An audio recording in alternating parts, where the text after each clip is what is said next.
Hello, आप सभी कैसे हैं। आप सभी का मेरे यूट्यूब चैनल BHU एकेडमी में स्वागत है। आज हम लोग मैथ से संबंधित महत्वपूर्ण प्रश्नों को देखेंगे। ये सारे प्रश्न होने वाले आगामी exam SSC CGL MTS NTPC group D RPF ALP state exam UP police रे एग्ज़ाम झारखंड पुलिस आदि एग्ज़ामों के लिए बेहद ही महत्वपूर्ण होने वाले हैं। तो चलिए आइए एक एक करके शुरू करते हैं। एक समलंब आकार के खेत का क्षेत्रफल 1720 मीटर स्क्वायर है। इसकी समानांतर भुजाओं के बीच की दूरी 40 मीटर है और समानांतर भुजाओं में से एक की लंबाई 48 मीटर है। दूसरी समानांतर भुजा की लंबाई क्या है। मेंसुरेशन से आपसे एक प्रश्न पूछा जा रहा है। ओके, और आपको ये क्या दिया गया है, समलंब आकार दिया गया है। समलंब आकार का मतलब क्या हो गया है, ये समलंब एक चतुर्भुज दिया गया है जिसका क्षेत्रफल हमें दे रखा है 1720 मीटर स्क्वायर। ओके, समलंब चतुर्भुज का देखिए, मैथ के प्रश्नों का अप्रोच आपका क्या होना चाहिए, जो भी आपको डाटा दिया हो उसको ध्यान में रखते हुए ये देखिए कि हमसे पूछा क्या जा रहा है। क्षेत्रफल दिया है और दिया है इसकी समानांतर भुजाओं के बीच की दूरी 40 मीटर है और समानांतर भुजाओं में से एक की लंबाई 48 दिया है, तो दूसरी समानांतर भुजा की लंबाई बताना है। सबसे पहले तो समलंब आकार का खेत की बात करेंगे तो हमारा कुछ इस तरह का बनेगा। कैसा बनेगा, कुछ इस तरह का बनेगा। ओके, जिसमें कि ए और ए भुजाएं दोनों क्या हैं, एक दूसरे के समानांतर हैं। इसका क्षेत्रफल हमें दे रखा है कितना, 1720 मीटर दिया है। कितना, 1720 मीटर स्क्वायर एरिया दिया है और बोला है कि इन समानांतर भुजाओं की जो बीच की दूरी है, यानी ये जो डिस्टेंस दे रखा है ना, ये कितना दिया है, 40 मीटर दिया है। ओके, और बोला है कि एक समानांतर भुजा की जो लंबाई है 48 है, यानी कि ये जो लंबाई 48 है तो इसकी लंबाई बतानी है। ये लंबाई मान लेते हैं r है, ये लंबाई हमसे पूछा गया। ओके, तो समलंब का जो क्षेत्रफल होता है, जो समलंब चतुर्भुज का क्षेत्रफल होता है वो क्या होता है, 1/2। समलंब का जो क्षेत्रफल होता है 1720, हम लोग करना शुरू करते हैं। समलंब का क्षेत्रफल क्या होता है, क्षेत्रफल बराबर होता है 1/2 समानांतर भुजाओं के बीच की दूरी इनटू क्या होता है, जो पैरेलल भुजाएं होती हैं उनका सम होता है, यानी 48 प्लस r। ध्यान से समझिएगा, ये फॉर्मूला होता है आपका समलंब चतुर्भुज का क्षेत्रफल। क्या होता है, 1/2 समानांतर भुजाओं के बीच की दूरी इंटू समानांतर भुजाओं का योग। ओके, 2 से काट देंगे, ये 20 कट गया, 0 से 0 कैंसिल हो गया और 2 से इसको काट देंगे, 2 8 16, 2 6 12, 86 आ गया। यानी 86 बराबर क्या आ रहा है, 48 प्लस r आ रहा है।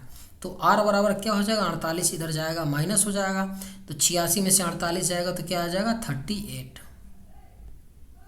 यानी हमारा राइट आंसर क्या हो जाएगा,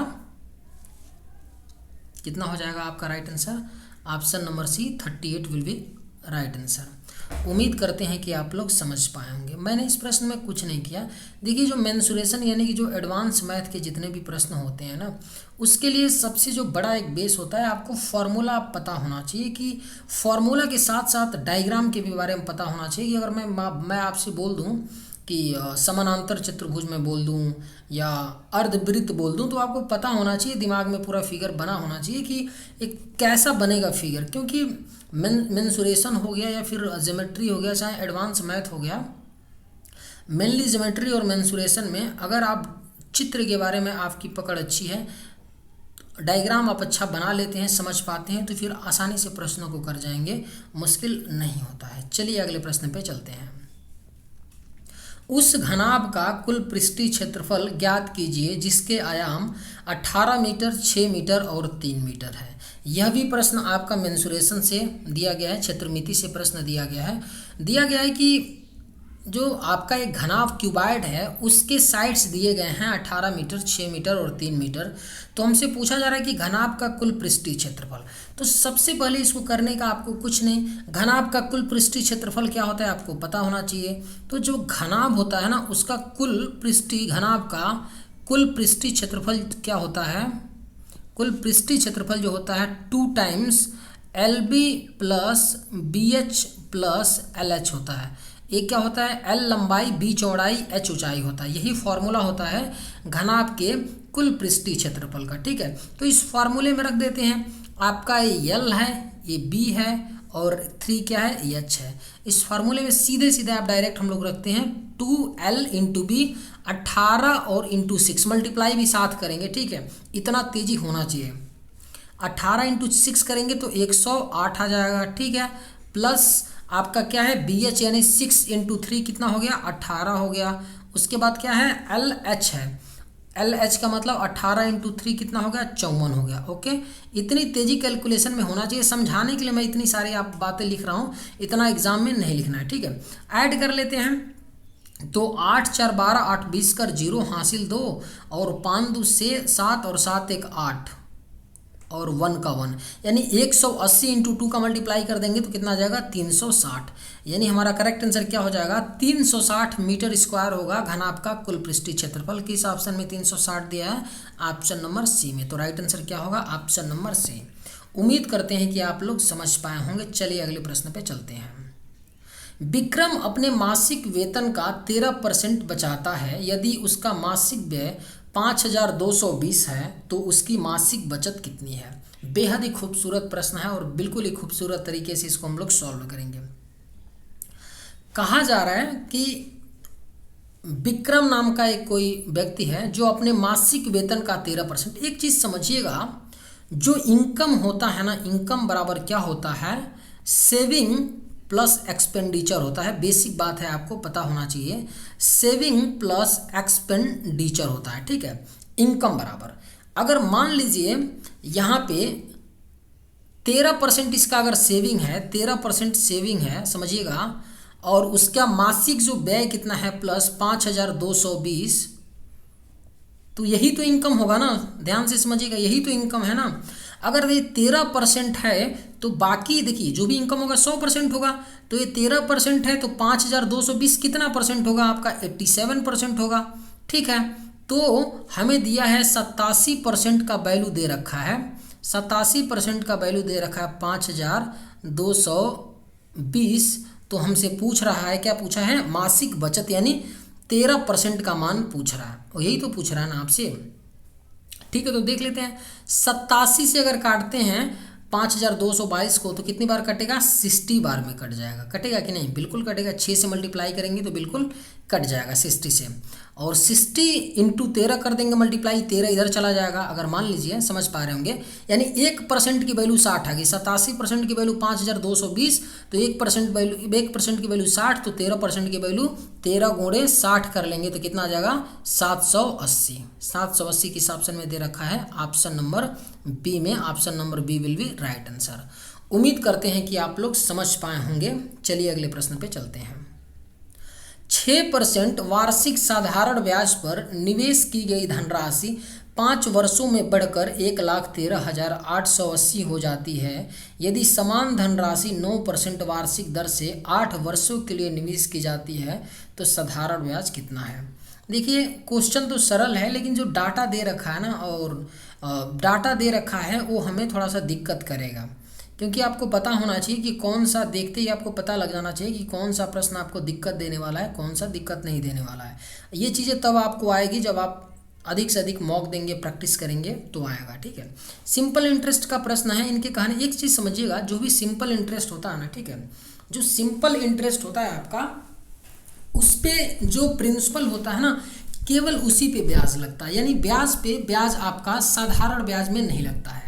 बात समझिएगा ध्यान से। ठीक है, तो मान लीजिए बोला है कि 6% वार्षिक साधारण ब्याज बोला है, तो समझिएगा 6% 5 सालों के लिए, तो मैं 1 साल का निकालूंगा, इसमें 1,13,880 का।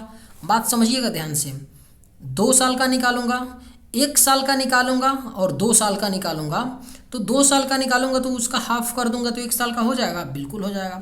कहने का मतलब ये है कि अगर हम टोटल 5 सालों के निकालने की बात करेंगे तो 5 और 6 का मल्टीप्लाई कर देंगे तो टोटल 30% ब्याज होगा। अगर हम लोग 1,13,880 का 30% निकाल देंगे तो हमारा ब्याज पता चल जाएगा कि कितना ब्याज होगा। ठीक है, तो हमसे पूछ रहा है, इतना तो दे रखा है, हमसे पूछ रहा है पुनः कि यदि समान धनराशि 9% वार्षिक दर से 8 वर्षों के लिए निवेश की जाती है तो साधारण ब्याज कितना है। यानी जाहिर सी बात है समान धनराशि को पुनः निवेश करवा रहे हैं और 9% वार्षिक दर से 8 वर्षों के लिए अपना इंटरेस्ट पूछ रहे हैं। तो हमको क्या चाहिए, प्रिंसिपल निकालना पड़ेगा। जो प्रिंसिपल हम कहाँ से निकाल सकते हैं, यहाँ से निकाल सकते हैं। यहाँ से निकाल सकते हैं कि नहीं, 5 छक्के 30, यानी कि हमको 130% की वैल्यू दे रखे हैं। क्योंकि इतना बढ़कर हो जाती है, इसमें प्रिंसिपल और ब्याज दोनों है ना, इतना बराबर कितना है 113880 दे रखे हैं, इतना दे रखे हैं कि नहीं। ठीक है, तो हम 100% की वैल्यू निकाल लें, यहाँ से 1% की वैल्यू निकाल लें, 0 से 0 कैंसिल और 13 का मल्टीप्लाई कर लेते हैं। तो 13 बट्ठे 104 हो गया और 13 सत्ते 91 और 13 छक्के 78, यानी 1% की जो वैल्यू आ गई 876। तो 100% की वैल्यू कितनी आ जाएगी आपका, 100% की वैल्यू आ जाएगी 87,600 आ जाएगा। अब हमको 87,600 मिल गया है क्या, प्रिंसिपल, और इसी प्रिंसिपल पर 9% वार्षिक दर से 8 वर्ष का हमको ब्याज बताना है। तो टोटल ब्याज कितना हो जाएगा, 9 × 8 72%। तो 87,600 का हम 72% सिंपली निकाल लेते हैं। 87,600 का 72%, समझाने के लिए इतना लिख रहा हूँ बच्चों, ठीक है, इतना लिखना नहीं है, सीधे दिख रहा है कि 87,600 का 72% निकालेंगे, डायरेक्ट 876 का 72 में मल्टीप्लाई कर देंगे। 2 0 से 2 0 कैंसिल हो गया। अब देखिए यहाँ पे मैटर फंस रहा है। मैटर क्या फंस रहा है कि 876 दिया है और इंटू 72 दिया है। अब इतनी बड़ी संख्या हम लोग कैसे मल्टीप्लाई करें, बात समझिएगा। तो यूनिट डिजिट का थोड़ा सा हम लोग प्रयोग करेंगे। मान लीजिए 876 और 72 में जब हम मल्टीप्लाई करेंगे तो यूनिट डिजिट कितना आएगा, 2 छक्के 12 यानी 2 आएगा। अब ये देखिए कि किस ऑप्शन में यूनिट डिजिट 2 है। ऑप्शन सी में नहीं है, ऑप्शन डी में नहीं है। 2 ऑप्शन तो एलिमिनेट हो गया, लेकिन फिर भी हम फंस रहे हैं। ऑप्शन ए और ऑप्शन बी में क्या दे रखा है आपका, 2 दोनों जगह यूनिट डिजिट दिया है। एक और काम हम लोग करेंगे थोड़ा सा, ताकि प्रश्न को आसान करने के लिए मैं क्या कर रहा हूँ कि 876 को मैं 900 मान ले रहा हूँ, सपोज 900, और 72 को मैं 70 मान ले रहा हूँ। इसको अप्रॉक्सीमेशन बोलते हैं कि आप वैल्यू को बढ़ा अपने अनुसार थोड़ा बहुत ऊपर नीचे कर करके कैलकुलेशन लायक बना करके वैल्यू को लाते हैं। तो 900 × 70 का मल्टीप्लाई करेंगे तो 9 से 63,000 के आसपास वैल्यू आ रही है। तो 63,000 के आसपास ऑप्शन ए और बी में से कौन सा वैल्यू है, ऑप्शन ए है। तो राइट आंसर क्या हो जाएगा, ऑप्शन नंबर ए। उम्मीद करते हैं कि आप लोग समझ पाए होंगे। चलिए अगले प्रश्न पे चलते हैं। 2000 पर 2.5 वर्ष के लिए 10% वार्षिक दर से चक्रवृद्धि ब्याज जो वार्षिक रूप से संयोजित है ज्ञात करना है। ठीक है, कोई दिक्कत नहीं है। अपना सीआई के प्रश्न पूछे हैं, इसको 2 तरीके से कर सकते हैं। एक तो फॉर्मूले से भी कर सकते हैं, लेकिन हम फॉर्मूले से करने के लिए आपको सलाह नहीं देंगे, बस बता दे रहे हैं कि आपको फॉर्मूला होता क्या है। जनरली आपको पता होगा कि जो अमाउंट बराबर होता है सीआई के लिए, P बराबर 1 + R/100 के पावर T होता है कि नहीं, बात समझिएगा ध्यान से। ठीक है, होता है ना, यही होता है। A अमाउंट होता है, P प्रिंसिपल होता है, मूलधन होता है, R रेट होता है, T टाइम होता है। लेकिन जब भी आपको फ्रैक्शन में, मतलब यहाँ 2.5 साल की बात की जा रही है, 2 सही 1/2 वर्ष की बात हो रही है, जब भी आपको इस तरह दिया जाए, वर्ष दिया जाए, तो उसमें हम लोग कैसे ये फॉर्मूला लगाते हैं, तब ये फॉर्मूला कुछ इस तरह हो जाता है। ए बराबर P 1 + R, R मान लीजिए 10%, मैं लिख नहीं रहा हूँ, R बटे 100। जो आपका क्या है इंटीजर है, उसको यहाँ पे T की जगह लिखिए और पुनः इसको 1 + R × 1/2 करते हैं, जो वर्ष दे रखा है, बट्टे 100। इस तरह से कुछ फॉर्मूले से हम लोग सॉल्व करते हैं। ठीक है, बस बताने के लिए, मतलब आपके संज्ञान, आपके ज्ञान में रहें ये चीज़ें। देखिए कोई भी चीज़ है ना, आपको पता होना चाहिए, लेकिन उसको वैसे एग्जाम में करना ये ज़रूरी नहीं है। बस मैं आपको बता रहा हूँ, ऐसे आपको एग्जाम में इसको बिल्कुल नहीं करना। मतलब इनकेस फार्मूला यही होता है, ऐसे हम लोग करते हैं, लेकिन ऐसे भैया बिल्कुल नहीं करना। ऐसे करिएगा तो इज्जत सब लूट जाएगी। ठीक है, तो कैसे हम लोग करेंगे इस चीज़ को देख लेते हैं। हम लोग क्या करेंगे, सबसे पहले समझिएगा 10% का मान कितना होता है, 1/10 होता है कि नहीं, बिल्कुल भैया होता है कि नहीं। अब हम लोग क्या करते हैं समझिएगा, इसको थोड़ा किनारे लिख लेते हैं। 10% का मान कितना होता है, 1/10 होता है कि नहीं, ठीक है भैया, होता है। अब हम लोग क्या करेंगे, 2000 रुपया है, ठीक है, 2000 है कि नहीं, और हम लोग 3 साल के लिए निकाल रहे हैं इसका ब्याज। तो 1/10 निकाल लेते हैं इसका, 2000 का, तो कितना हो जाएगा, पहले साल का ब्याज 200 रुपया। ठीक है, दूसरे साल का निकाल लेंगे तो यहाँ 200 होगा और इस पे भी कितना लगेगा 1/10, तो कितना हो जाएगा 20, यानी दूसरे साल का इतना हो गया। और तीसरे साल का ब्याज निकाल लेंगे तो क्या होगा, 200 तो होगा ही 2000 का, समझिएगा। अब ब्याज पे भी ब्याज लगता है तो 200 का भी 1/10 निकालेंगे तो 20 यहाँ भी लगेगा। 200 का भी 1/10 निकालेंगे तो 20 और लगेगा। और ये जो 20 है इस पर भी तो ब्याज लगेगा, तो इसका 1/10 निकालेंगे तो 2। मैं यहाँ 2 लिख दे रहा हूँ, ऊपर जगह नहीं है, यहीं बगल में। यानी कि तीसरे साल में 220 और 2 रुपये का ब्याज मिलेगा। लेकिन जो तीसरा साल है ये तो पूरा नहीं है ना, हाफ है, आधा साल है। तो जो तीसरे साल का टोटल ब्याज हो रहा है उसका मैं हाफ कर दे रहा हूँ। तीसरे साल का टोटल ब्याज कितना हो रहा है, 242 हो रहा है, 242, इसका मैं हाफ कर दूंगा, वही ब्याज होगा 121 रुपया, क्योंकि तीसरे साल का ब्याज होगा। क्योंकि तीसरा साल पूरा नहीं ना, आधा ही साल है ना, क्योंकि आधे साल का मुझे कैलकुलेट करना, मैं तो अपने सुविधा के लिए मैंने क्या किया कि तीसरे साल का पूरा कैलकुलेट कर लिया, उसका हाफ कर लिया, तो मुझे आधे साल का पता चल गया। ठीक है, तो 121 रुपया कितना बन गया, तीसरे साल का बन गया। और आपका 2 सालों का कितना है, 200, 420 रुपये है 2 सालों का, और तीसरे साल का 121 है, जोड़ देते हैं 1 2 2 4 4 1 5, यानी कि हमारा 2.5 साल का जो ब्याज बनेगा 541 बनेगा। 541 के ऑप्शन में दे रखा है, ऑप्शन नंबर डी में दिया है। इसको एक और तरीका से कर सकते हैं, आप कहें तो उस तरीके को भी मैं बताऊं, लेकिन देखिए ना ही करिए। कई प्रश्न होते हैं ना ऐसे, जब भी यहाँ पे अगर डाटा ऐसा दे, जैसे 2000 दे, 10,000 दे, तो ये मेथड जो होता है ना आपका, ये जो मेथड होता है ऐसे करने का ना, बिल्कुल ही सरल होता है, उसको आप आसानी से कर सकते हैं। ठीक है, बिल्कुल ही आसान होता है, तो फिर उसको कॉम्प्लिकेटेड करने की कोई ज़रूरत नहीं होती है। चलिए अगले प्रश्न पे चलते हैं। 12 सेंटीमीटर, 9 सेंटीमीटर और 2 सेंटीमीटर आयाम वाले घनाभ के आकार के धातु के एक ठोस टुकड़े को एक घन के आकार में ढाला जाता है। इस घन का पार्श्वपृष्ठीय क्षेत्रफल बताना है। बेहद ही खूबसूरत सवाल है, मेंसुरेशन का प्रश्न है। हम लोग इसको कई दफ़ा गलती कर जाते हैं, 216 आंसर मार्क के निकल जाएंगे, लेकिन ये गलत है। ठीक है, देखिए क्वेश्चन कह रहा है कि एक घनाभ दिया है और उनके साइड्स दे दिए हैं, उसको पिघला के एक घन बनाया जाता है। तो जाहिर सी बात है कि घनाभ का आयतन और घन बनाते हैं, तो उस घन का हमको पार्श्वपृष्ठीय क्षेत्रफल पूछ रहे हैं। तो जाहिर सी बात है कि घनाभ को जब पिघलाएंगे तो घनाभ का वॉल्यूम बराबर क्या हो जाएगा, आपका घन का वॉल्यूम होगा कि नहीं, घन का वॉल्यूम, क्योंकि पिघला रहे हैं घनाभ का। घनाभ का वॉल्यूम क्या होता है, घनाभ का जो वॉल्यूम क्या होता है आपका L into B into H होता है, बराबर घन का वॉल्यूम क्या होता है, A का क्यू होता है। ठीक है, LBH वैल्यू रख देते हैं 12 गुणे 9 गुणे 2। ठीक है, तो 12 9 108 हो गया ना, 108 और 216, 2 का मल्टीप्लाई कर देंगे तो 216 बराबर AQ दे रखा है आपका, तो A बराबर कितना आ जाएगा 6, यानी जो घन है उसका साइड हमें पता चल गया 6। अब देखिए पूछा था हमसे क्या कि घन का पार्श्वपृष्ठीय क्षेत्रफल, जो घन का पार्श्वपृष्ठीय क्षेत्रफल का फॉर्मूला होता है, घन का पार्श्वपृष्ठीय क्षेत्रफल बराबर क्या होता है 4a² होता है। मैं बताऊंगा क्यों 4a² होता है, पहले इसको सॉल्व कर लेते हैं। 4a की जगह 6 रखते हैं, 6 का स्क्वायर करेंगे तो 36, और 36 गुणे 4 करेंगे तो कितना हो जाएगा 144। 144 किस ऑप्शन में दिए हैं, ऑप्शन नंबर सी में। तो घन का पार्श्वपृष्ठीय क्षेत्रफल कितना हो जाएगा 144 सेंटीमीटर स्क्वायर हो जाएगा। कितना 144 सेंटीमीटर स्क्वायर हो जाएगा घन का पार्श्वपृष्ठीय क्षेत्रफल। अब देखिए यहीं पे कहा होता, बात समझिएगा कि घन का कुल पृष्ठीय क्षेत्रफल, तो उसका फॉर्मूला होता है 6a²। ठीक है, 6a² होता है, लेकिन यहाँ पे क्या देखा पूछ रहा है हमसे घन का पार्श्वपृष्ठीय क्षेत्रफल। देखिए मान लीजिए मैं एक घन बना देता हूँ, मैं बताता हूँ पार्श्वपृष्ठीय क्षेत्रफल होता क्या है। मैंने एक घन बना दिया, ठीक है।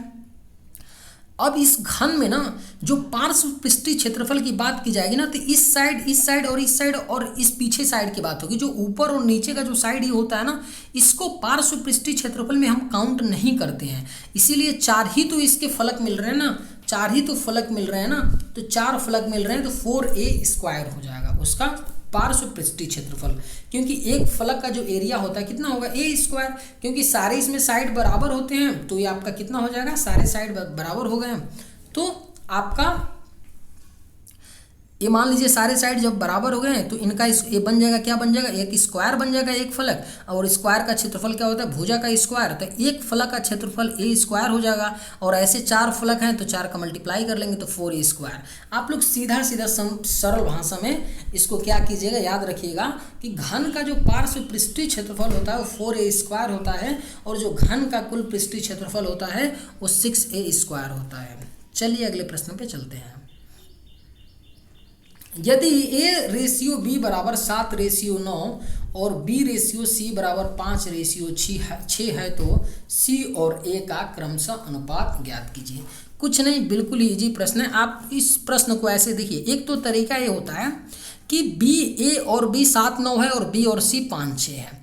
यहाँ पे B का रेशियो 9 है, यहाँ पे B का रेशियो 5 है, इन दोनों को बराबर कर लें। यानी कि इसमें 5 का मल्टीप्लाई कर दें A/B में, और B/C में 9 का मल्टीप्लाई कर दें। अब हमको B का रेशियो बराबर हो गया तो ABC पता चल जाएगा, वहाँ से C ला देंगे। दूसरा तरीका वो ये होता है कि A/B यहाँ लिखिए, ठीक है, 7/9, और B यहाँ पे क्या है, B/C, B कितना है 5, और C यहाँ पे हो जाएगा कितना 6।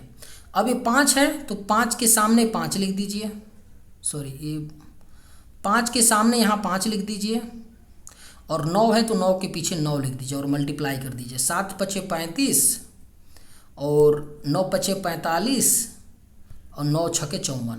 यानी जो A, B और C का रेशियो आ गया 35, 45, 54, और C और A का रेशियो पूछा था तो C और A का रेशियो कितना हो जाएगा 54/35। C/A बराबर 54/35।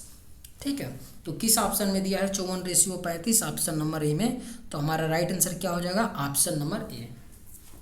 देखिए ये जो तरीका होता है ना, जो मैं बताया हूँ, ये तो आपका केवल 3 संख्याओं का 3 अल्फ़ाबेट का रेशियो पूछ रहा तो आप कर ले रहे हैं, लेकिन 4 में थोड़ा सा 4 का भी आप कर सकते हैं, 5 का भी कर सकते हैं, लेकिन आप बराबर करना भी समझिएगा कि जब भी आपको 2 रेशियो दिया हो, ठीक है, तो उसमें जो 2 कॉमन जो होता है अल्फ़ाबेट ना, उसके रेशियो को बराबर कर लेते हैं, ठीक है, तो वैसे भी उसको हम सॉल्व कर सकते हैं। चलिए अगले प्रश्न पे चलते हैं। 2 संख्याएं 6:7 के अनुपात में हैं। यदि इन संख्याओं के बीच का अंतर 16 है तो वे संख्याएं ज्ञात कीजिए। बेहद इजी प्रश्न है। मान लेते हैं कि 2 संख्याएं 6:7 के अनुपात में हैं और उनका अंतर मान लेते हैं 2 संख्याएं 6p और 7p हैं, ठीक है। तो बोला है कि इन संख्याओं के बीच का जो अंतर है वो 16 है, यानी 7p - 6p बराबर कितना है 16 है, तो 1p बराबर कितना हो गया 16। तो पूछा है वे संख्याएं हमसे बताना है, तो p की वैल्यू 16 आ गई तो वैल्यू पुट कर देते हैं। 6 × 16 एक संख्या हो गई और एक 7 × 16, 16 × 6 = 96 और 16 × 7 = 112, यानी 96 एक संख्या होगी और दूसरी 112। किस ऑप्शन में दिया है, ऑप्शन नंबर सी में। राइट आंसर क्या हो जाएगा, ऑप्शन नंबर सी। देखिए मैं समझाने के लिए 6p और 7p लिया हूँ, इसको ऐसे नहीं करते हैं कि 6p 7p आप भी लीजिए। सिंपल 2 संख्याएं दिया है 6:7 में, उनका अंतर कह रहा है तो 6 और 7 का अंतर ले लीजिए। 1 = 16, ठीक है, तो 6 = 96 और 7 = 112 और लिख करके निकल जाइए, ठीक है। समझाने के लिए मैं इतना लिख रहा हूँ। चलिए अगले प्रश्न पे चलते हैं। एक पंसारी ने 40 रुपये प्रति किलोग्राम मूल्य वाली 50 केजी चीनी खरीदी और उसे 30 रुपये प्रति किलोग्राम मूल्य वाली 70 केजी चीनी के साथ मिला दिया। 20% का लाभ कम प्राप्त करने के लिए उसे मिश्रण को किस मूल्य पर बेचना चाहिए। आपका मिश्रण से प्रश्न दिया है, एलिगेशन का प्रश्न है। इसको हम लोग कुछ नहीं एकदम नॉर्मल तरीक़ा से करेंगे और मैं सलाह दूंगा कि आप नॉर्मल तरीक़ा से ही करिए। होता क्या है, क्वेश्चन क्या है कि एक दुकानदार है, मार्केट में जाता है और चावल कोई खरीदता है 40 रुपये प्रति केजी के हिसाब से 50 किलो, और एक और चावल खरीदता है 30 रुपये प्रति किलोग्राम के हिसाब से 70 किलो, और दोनों को मिला देता है। और दोनों को मिलाने के बाद उसको सारे मिश्रण को जो मिला होता है उसको बेच देता है। 20% लाभ पे बेचने के लिए हमको बताना है कि किस मूल्य पे बेचेगा। तो सबसे पहले हमको पता चलना चाहिए ना कि भैया जब बाजार गए थे, चावल खरीद के लाए, मिलाए थे, तो उनका कितना खर्चा हुआ, यानी सीपी कितना था टोटल कास्ट प्राइस कितना उसका लगा था अपना। तो कुछ नहीं करते हैं, 40 रुपये प्रति केजी के हिसाब से 50 केजी खरीदे थे, तो 40 इंटू 50 का मल्टीप्लाई कर देंगे तो 2000 रुपया, यानी 2000 पहले चावल पे खर्च किए हैं। और 30 रुपये प्रति किलोग्राम के हिसाब से 70 किलो खरीदे थे, तो 70 गुणे 30 बराबर कितना हो जाएगा 2100। दूसरे प्रकार के चावल पे उन्होंने 2100 रुपया खर्चा किया था। टोटल उन्होंने खर्चा कितना किया था 4100 रुपया, यानी जो पंसारी था उसका 4100 रुपया खर्चा हुआ है। बाजार गया है खरीदने के लिए, चावलों मिलाने के लिए 2 तरह के, तो 4100 रुपया का चावल खरीदा है, मिला दिया है, उसका सीपी इतना लगा था।